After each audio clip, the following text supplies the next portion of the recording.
Welcome class. Today we will study chapter number 5, Architecture in the Medieval Period. In previous chapter we had studied already about the kings and their kingdoms. But in this chapter we will study what they had constructed in their period time. In their period time it means in the medieval period time, है ना? Because in class 7th all the chapter based on medieval history, है ना? तो before we had study already about the Mughal empire, Delhi सल्तनत, again kings and kingdoms, Rajput सल्तनत, है ना, Rajput dynasty. तो प्रीवियस चैप्टर में हमने ऑलरेडी पढ़ा है कि जो भी किंग्स है उनके बाद कौन किंग बना, उनके बाद कौन किंग बना, किसने किसको मारा, कहाँ कौन सी लड़ाई हुई, है ना. बट इस चैप्टर में हम पढ़ेंगे कि उन्होंने किस प्रकार का कंस्ट्रक्शन किया, किस तरह के बिल्डिंग्स बनाई, किले बनाए, जो मॉन्यूमेंट्स होते हैं वो किस तरह के से उन्होंने बनाए, कौन सा मॉन्यूमेंट्स किसने बनाया, उसको कितना समय लगा.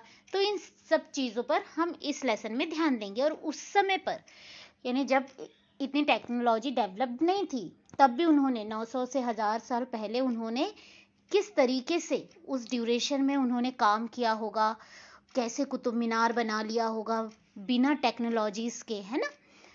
उस समय तो इतनी टेक्नोलॉजी नहीं थी, तो कैसे इतने बड़े बड़े पत्थर उन्होंने एक के ऊपर एक रखकर इतने बड़ा कुतुब मीनार, ताजमहल जैसा यूनिक आइकॉन बनाया, है ना. तो ये सारी चीज़ें हम इस चैप्टर में पढ़ेंगे. आज भी यदि हम सोचा जाए तो एक दूसरा ताजमहल बनाने की तो आई थिंक ये पॉसिबल हमारे लिए अब तो नहीं होगा, पर उस समय उन्होंने कैसे बनाया, आज भी वो इतना खूबसूरत और दुनिया के 7 अजूबों में से एक माना जाता है ना.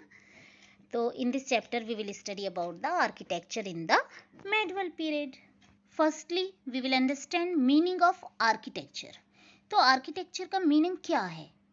वी कैन से डिज़ाइन और स्टाइल ऑफ अ बिल्डिंग, है ना. तो किसी भी बिल्डिंग का जो डिज़ाइन होगा वो उसका आर्किटेक्चर कहलाता है ना. पर अभी आप सोचिए कि उस समय के राजाओं को क्या ज़रूरत थी ये सब काम करने की. उनका काम तो मस्त लड़ाई करो, अपने अपने किंगडम्स को बढ़ाओ, ऐसा था. परंतु उन्होंने अपने पावर को प्रेजेंट करने के लिए, अपनी प्रॉस्पेरिटी को प्रेजेंट करने के लिए जो रूलर्स होते थे, जो राजा होते थे, उन्होंने अच्छे अच्छे बिल्डिंग्स बनाए, मोनूमेंट्स बनाए. तो वो सारे हमको आज क्या उस समय के जो काल की, उस समय के पीरियड्स की जो इन्फॉर्मेशन है वो ट्रू इन्फॉर्मेशन हमको उस समय की देते हैं, है ना. तो अब हम पढ़ेंगे कि काइंड्स ऑफ मोनूमेंट्स किस प्रकार के थे. तो उस समय जो 2 टाइप्स ऑफ स्ट्रक्चर हुआ करते थे. First is individual structure and second is public structure. Individual structure यानी कि जो इंडिविजुअल व्यक्ति यूज़ कर सकते थे, जैसे कि फोर्ट्स है, हवेलीज है, पैलेसेस है, गार्डन रेसिडेंस है, and tombs it means to कब्र जो होती है ना, यानी मरने के बाद जो मुसलमानों में उनको वहाँ दफन करके रखा जाता है, तो वो इस तरह से कब्र भी बनाई.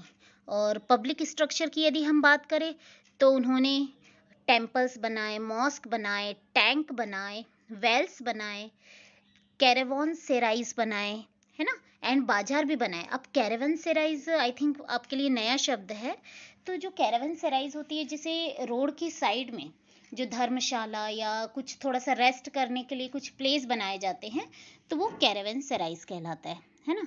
तो इस तरीके से पब्लिक स्ट्रक्चर उन्होंने किया ताकि पब्लिक को वो अट्रैक्ट कर सके, अपने सपोर्ट में रख सके, है ना.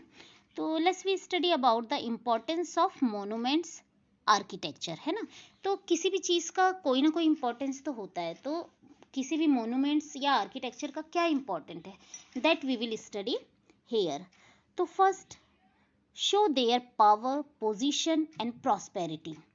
तो जो किंग्स होते थे उस समय के, वो अपने पावर को, पोजीशन को, और वो कितने रिच है, कितने प्रॉस्पर है, तो उस चीज़ को शो करने के लिए इस तरह से पब्लिक स्ट्रक्चर बनाते थे, है ना. और कुछ इंडिविजुअल स्ट्रक्चर भी बनाते थे ताकि वो अपने पावर को, पोजीशन को शो कर सके पब्लिकली, है ना. देन नेक्स्ट है show public activities to win the hearts of the people. तो जो भी पब्लिक के लिए जैसे कि वो मॉस्क बनाते थे, टेम्पल्स बनाते थे, बाजार बनाते थे, कैरेवन से राइस बनाते थे, है ना। तो ये सारी चीज़ें जो है वो पब्लिक के यूज़ के लिए होती थी।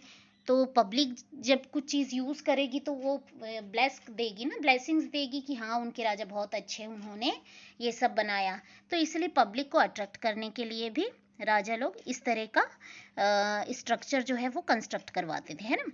Next is they built place for worship beautifully, because क्योंकि देखो यदि हम किसी व्यक्ति को उनके धर्म को बढ़ावा देने के लिए उनके धर्म को मतलब प्रोटेक्ट करें या उसके लिए कुछ कंस्ट्रक्ट करें, जैसे मुस्लिम है तो उनके लिए मॉस्क बनाए, हिंदू है तो टेम्पल्स बनाए, तो इससे राजा जो है वो इस तरह की साइकोलॉजी क्रिएट करता था कि वो हिंदुओं के लिए मंदिर बनवाता था, मुसलमानों के लिए वो मॉस्क बनाता था, ताकि लोग अपने अपने धर्म की उपासना के लिए सही जगह पर जा सके, है ना।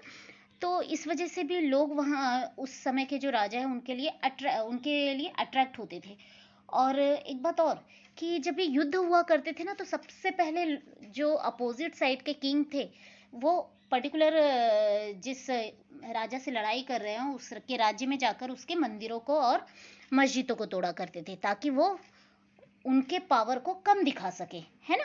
उस पर्टिकुलर प्लेस के या उस पर्टिकुलर किंगडम के जो किंग्स है उसके पावर को थोड़ा लेस कर सके, है ना। तो इस तरीके से जो प्लेस ऑफ वर्शिप को भी इन्होंने बहुत इंपॉर्टेंस दिया। Then they built to celebrate their victories in wars, है ना।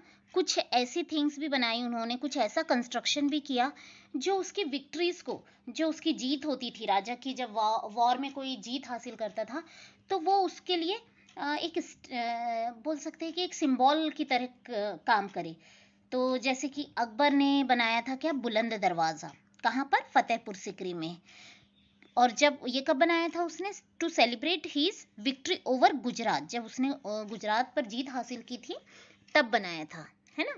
तो इस तरीके से अपनी जीत को मेमोरेबल बनाने के लिए भी वो कुछ इस तरह के मोनूमेंट्स बनाते थे या कंस्ट्रक्शन करते थे, है ना।